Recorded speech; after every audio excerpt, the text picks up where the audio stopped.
For 3 years, Ukrainians have been fighting off Russia's full-scale invasion. The war began with Moscow expecting a quick victory. The map tells a different story. Russia launched attacks from the north, east, and south, capturing large areas of territory with minimal resistance. But in the first hours of the invasion, they failed to capture Hostomel airport, strategically located an hour's drive from the center of Kiev. For 36 hours, Ukrainian forces managed to defend the airport. It was later captured by Russian troops, but the runway was so damaged it couldn't be used, thereby preventing the rapid deployment of troops and equipment into the heart of Ukraine's capital. In early March, Kherson became the first major city to fall. Russian forces reached the outskirts of Kiev and Mariupol was surrounded. At this point, Russia believed Ukraine would quickly collapse, but that didn't happen.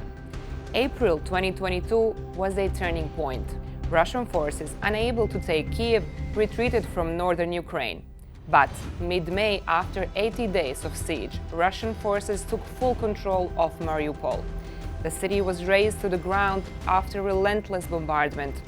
Then, by the end of August, Ukraine launched its first major counteroffensives in the east and south. In September, Ukrainian forces liberated large parts of the Kharkiv region and smaller parts of the Donetsk region in a rapid advance, liberating the cities of Liman and Sviatohirsk.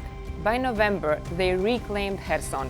At this point, the conflict shifted from a fast-moving invasion to a war of attrition.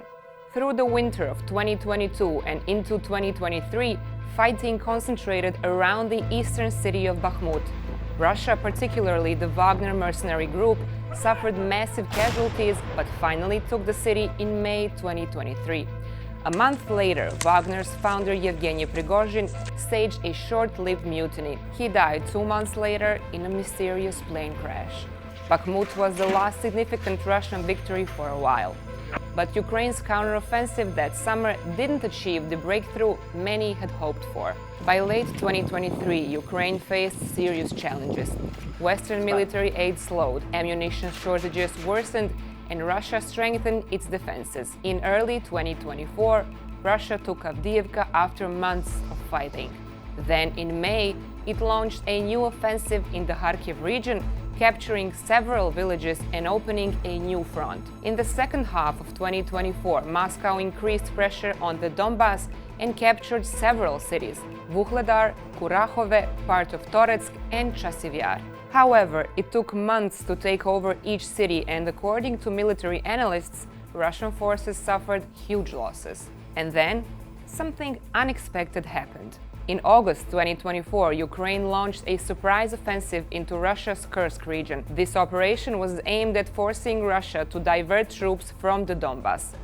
Ukraine advanced up to 30 kilometers inside Russia, briefly controlling dozens of villages.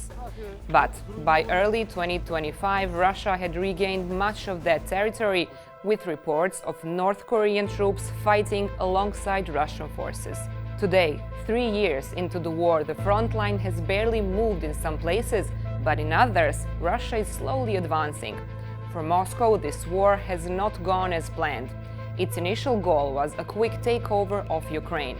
Instead, it's locked in a prolonged, costly conflict.